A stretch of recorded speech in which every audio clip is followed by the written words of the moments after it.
40 будущих химиков из разных стран приехали в Якутск, чтобы принять участие в Олимпиаде Туймада. Она проводится в 26-й раз по 4 общеобразовательным предметам – математике, физике, информатике и химии. Участники – выпускники 9 и 11 классов из России, Румынии, Казахстана, Ирана и Сингапура. Сегодня проходит второй тур Олимпиады по химии, практическая часть.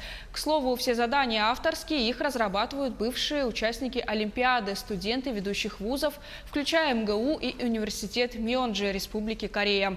Уже завтра будут известны окончательные результаты. А 13 июля в Малой академии наук Республики пройдет награждение победителей кубками и дипломами.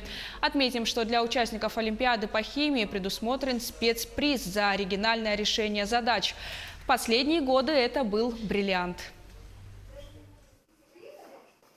Обычно приезжает очень много школьников.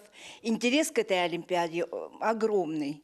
Во всем мире, я могу сказать даже. Потому что очень много румын приезжает со специализированных школ.